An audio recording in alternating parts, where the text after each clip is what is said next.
এখানে অনেক রকমের থিম থাকা সত্ত্বেও যদি এমন হয় যে থিমগুলো আমাদের পছন্দ হচ্ছে না কিংবা আরও কাস্টমাইজ কোনো থিম আমাদের দরকার, এক্ষেত্রে আমরা দুটি পদ্ধতিতে থিম সংগ্রহ করতে পারি। একটি হচ্ছে ক্রয়ের মাধ্যমে, অনলাইনে কিংবা আমাদের দেশেও বিভিন্ন প্রতিষ্ঠান থাকতে পারে যারা ওয়ার্ডপ্রেসের থিম প্রফেশনালি বিক্রি করে থাকে, কিংবা আপনি এভাবে ক্রয় করার জন্য অনলাইনের সাপোর্টও নিতে পারেন।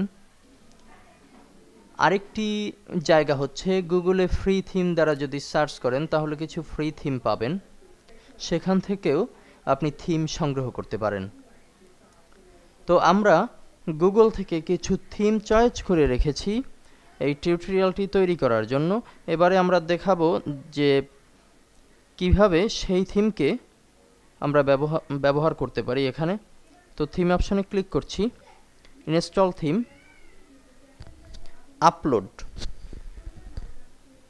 যেহেতু থিমগুলো আমাদের কম্পিউটারে রাখা হয়েছে সেহেতু আমরা চুজ ফাইলের মাধ্যমে জায়গাটি দেখিয়ে দিচ্ছি।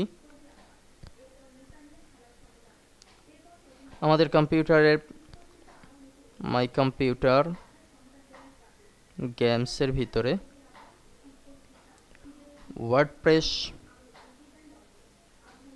ওয়ার্ডপ্রেসের ওয়েব ইম্পর্টেন্ট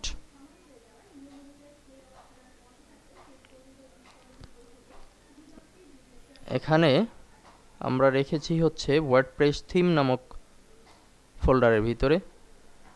এখন আমরা এখান থেকে যে কোনো একটি থিমকে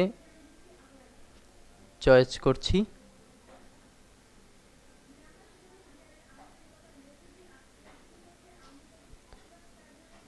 এক্সিলেন্স এই নামের থিমটি আমরা চয়েস করছি। তবে এখানে একটি বিষয় মনে রাখা দরকার যে এক্ষেত্রে কিন্তু অবশ্যই জিপ ফরম্যাটের ফাইল হতে হবে, অর্থাৎ থিমগুলো থাকবে জিপ ফরম্যাটে।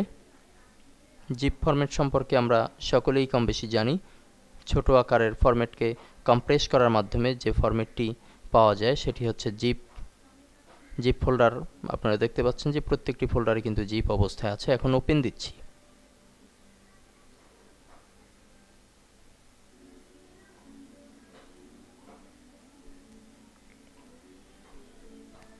ওপেন হয়েছে। এখন ইনস্টল নাও।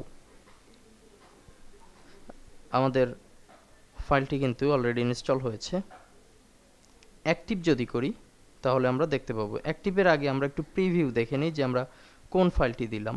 রাইট ক্লিক করে দেখছি, হ্যাঁ এই যে ফাইলটি আছে, অর্থাৎ এই যে থিমটি আছে, এই থিমটি কিন্তু আবার আমরা এর আগে যেভাবে দেখিয়েছি সার্চ করার মাধ্যমে সেখানে হয়তো পাইনি। এটি আমরা সংগ্রহ করেছি ভিন্ন মাধ্যমে।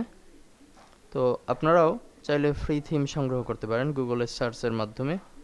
তো এই থিমটির উপরে আমরা কাজ করব। আমরা দেখলাম যে আমাদের প্রিভিউতে আছে এই থিমটি। তো এখন আমরা অ্যাক্টিভ বাটনে ক্লিক করলে আমাদের বর্তমান থিমটি একটু দেখে নিই। আমাদের বর্তমান থিমটি হচ্ছে পূর্বে যে সংগ্রহ করেছি যেটি ছিল একটি সার্চের মাধ্যমে খুঁজে বের করা থিম। এটিকে পরিবর্তন করে এখন আমরা দেখব যে কিভাবে আমাদের এই জিপ ফোল্ডারটি থিম হিসেবে অ্যাক্টিভ করা যায়। আমরা অ্যাক্টিভে ক্লিক করছি।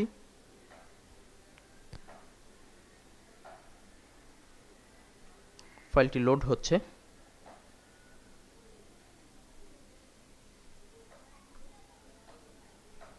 অলরেডি অ্যাক্টিভ হয়েছে। আমাদের ম্যানেজ থিমের ভিতরে আমরা এখন তিনটি থিম দেখতে পাচ্ছি।